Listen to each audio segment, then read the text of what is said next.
Assalamualaikum warahmatullahi wabarakatuh.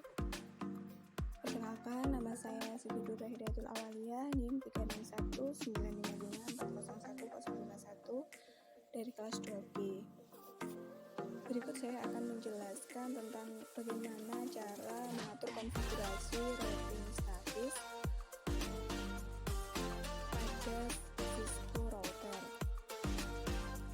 Routing statis sendiri merupakan protokol routing yang dilakukan secara manual dengan menambahkan router di routing tabel dari setiap routing.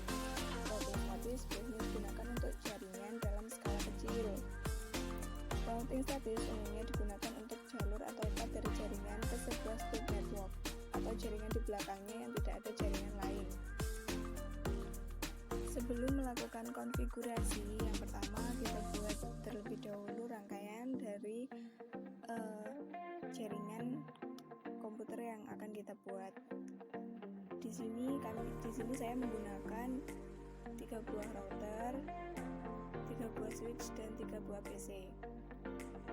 Dimana nantinya semua komponen akan dihubungkan dengan kabel.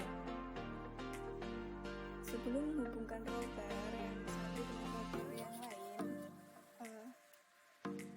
kita harus mengatur pada physical device view, yaitu klik router 0, kemudian pilih WIC 2T. Jangan lupa untuk mengganti physical device-nya untuk menonaktifkan terlebih dahulu router. Setelah itu diganti dengan WIC 2T. Berikut berlaku untuk router 2 dan router 3. Setelah itu baru menghubungkan antara router 1 dengan router 2 dan router 2, router 3 dan router 3 ke router 1. Setelah proses pembuatan rangkaian selesai, langkah kedua yaitu menyeting konfigurasi IP router. Yang pertama, kita harus menuju CLI, yaitu dengan mengklik router, kemudian pilih CLI dan melakukan konfigurasi perintah sesuai pada video. Yang pertama, kita mengkonfigurasi fast Ethernet 0/0 dengan IP 192.168.631 dan subnet mask 255.255.255.0. Kemudian mengkonfigurasi serialnya, serial 0 dan serial 1.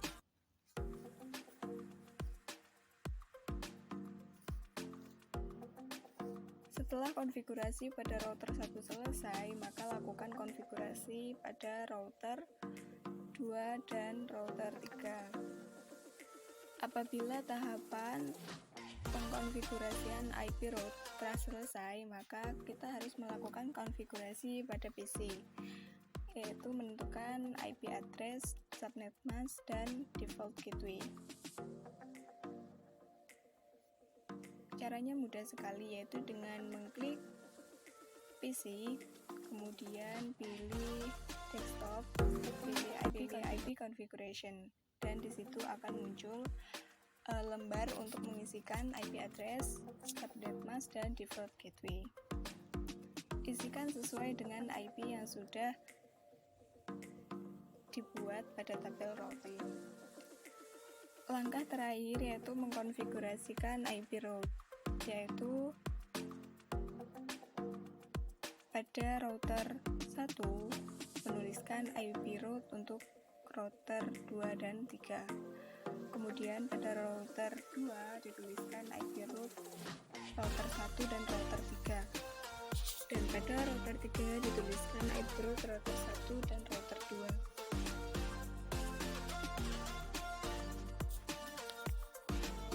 Penulisan IP route yaitu pada CLI dituliskan IP route, kemudian destination network dan submask, kemudian gateway. Ada dua cara yang bisa dilakukan, yaitu outgoing interface dan network. Outgoing interface hanya dituliskan IP route, destination network, submask, kemudian S1 atau S0 untuk menyingkat penulisan serial, IP serial.